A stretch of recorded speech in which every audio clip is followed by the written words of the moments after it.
ఇది Yes. ఈ సాంప్రదాయాన్ని ప్రభుత్వం కొనసాగించింది. దానికి నేను ప్రభుత్వానికి కూడాను ఆయన మంచిగా పాజిటివ్ గా రియాక్ట్ అయ్యారు. Yes, very good. అవును. కానీ ఇదే సాంప్రదాయము ఎందుకని చెప్పేసి వైఎస్ జగన్మోహన్ రెడ్డి గారు పాటించలేదనేది ఒక క్వశ్చన్ రేజ్ అయింది.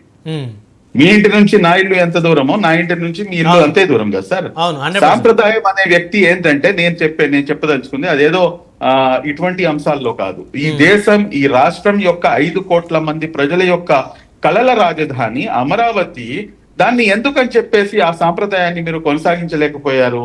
ఎందుకని చెప్పేసి 5 కోట్ల మంది ప్రజలకి 5 సంవత్సరాలు మిమ్మల్ని నమ్మి మీకు మొత్తం అధికారం మీకు చేతికిస్తే రాజధాని లేకుండా చేసేశారు?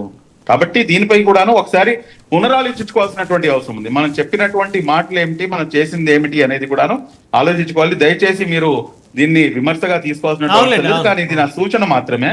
ఇంకోటి ఏంటంటే సార్, ఇక్కడ చాలా పెద్ద అంశం ఏంటంటే అందరు యువ నాయకులు అందరు కూడాను ఏదైతే మా నెక్స్ట్ జనరేషన్ ఏదైతే ఉందో, ఇప్పుడు పవన్ కళ్యాణ్ గారు కానివ్వండి, లేకపోతే నారా లోకేష్ గారు కానివ్వండి, లేకపోతే వైఎస్ జగన్మోహన్ రెడ్డి గారు కానివ్వండి, వీళ్ళందరూ కూడాను నెక్స్ట్ జనరేషన్ నాయకుల కిందకి వస్తారు. దీని తర్వాత ఈ ఏదైతే ఇటువంటి మంచి సాంప్రదాయాలు ఉన్నాయో దీన్ని కొనసాగించాల్సినటువంటి అవసరం ఉంది, irrespective of any religious party. ఇది మనం రాజకీయంగా వాడుకునేటటువంటి అంశం ఏమాత్రం కూడా కాదు. అటువంటి సమయంలో ఏంటంటే మనం అందరం కూడాను రాజకీయాలకు అతీతంగా ఆ కుటుంబానికి బాధ్యతగా ఉండాల్సినటువంటి అవసరం ఉంది. ఆ విధంగా మనం అడుగులు ముందుకు వేయాల్సినటువంటి అవసరం ఉంది. ఇక్కడ మీరు గమనించాల్సినటువంటి అంశం ఇంకోటి చాలా ఇంపార్టెంట్ ఏంటంటే, ఈ మురళీ నాయక్ ఏకైక కుమారుడు అండి, ఏకైక కుమారుడు. అసలు నిజంగా అది వాళ్ళ యొక్క బాధని మనం వర్ణించలేము సార్.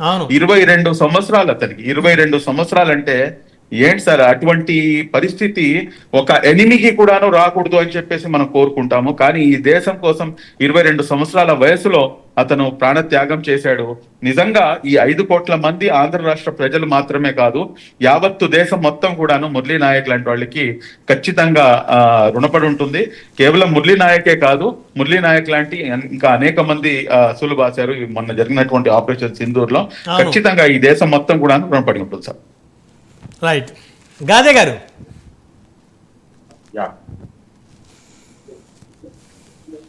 సో శేఖర్ రెడ్డి గారు అనేక విమర్శలు చేశారు మీ మీద, బట్ వాటికి ఏం చెప్తారు సార్? ప్లాట్ఫామ్ అంది అది కాదు బ్రహ్మనాయుడు గారు. సో దాని గురించి నేను శేఖర్ రెడ్డి గారికి సమాధానం చెప్పాల్సిన, సో ఆయన మాటలు పట్టించుకోవాల్సిన అవసరం లేదంటారా మీరు? నేను అన్నది కూడా